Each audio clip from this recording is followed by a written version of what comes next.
Headline edition, July 8, 1947. The Army Air Forces has announced that a flying disc has been found and is now in the possession of the Army. Army officers say the missile, found sometime last week, has been inspected at Roswell, New Mexico, and sent to Wright Field, Ohio, for further inspection. Russia has demanded UN action to get all foreign military personnel out of Greece. Southern soft coal operators have not yet reached agreement with John L. Lewis, but the rest of the soft coal industry has resumed production. The House of Representatives has passed the tax reduction bill by more than the two-thirds which would be required to override a veto. Headline edition will bring you special reports and interviews in a moment.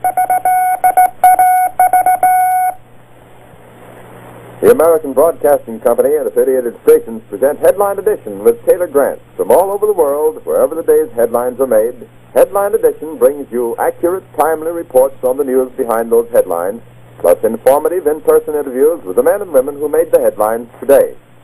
Today's edition presents a roundup of the latest developments in the finding of a flying disc, an eyewitness report of today's significant action in the UN Security Council, Ohio Congressman Thomas A. Jenkins commenting on today's House action on tax legislation, a special report on the status of soft coal negotiations, and the details of today's All-Star baseball game reported from Chicago. Stay in step with history in the making. Stay tuned to Headline Edition. And now, here's Taylor Grant. Late this afternoon, a bulletin from New Mexico suggested that the widely publicized mystery of the flying saucers may soon be solved. Army Air Force officers reported that one of the strange discs had been found and inspected sometime last week. Our correspondents in Los Angeles and Chicago have been in contact with Army officials endeavoring to obtain all possible late information. Joe Wilson reports to us now from Chicago. The Army may be getting to the bottom of all this talk about the so-called flying saucers. As a matter of fact, the 509th Atomic Bomb Group headquarters at Roswell, New Mexico, reports that it has received one of the discs which landed on a ranch outside Roswell. The disc landed at a ranch at Corona, New Mexico, and the rancher turned it over to the Air Force.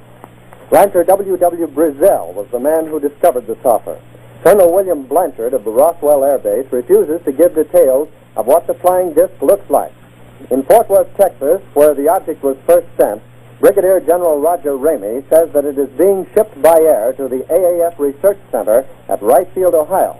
A few moments ago, I talked to officials at Wright Field, and they declared that they expect the so-called flying saucer to be delivered there, but that it hasn't arrived as yet. In the meantime, General Ramey describes the object as being of flimsy construction, almost like a box type.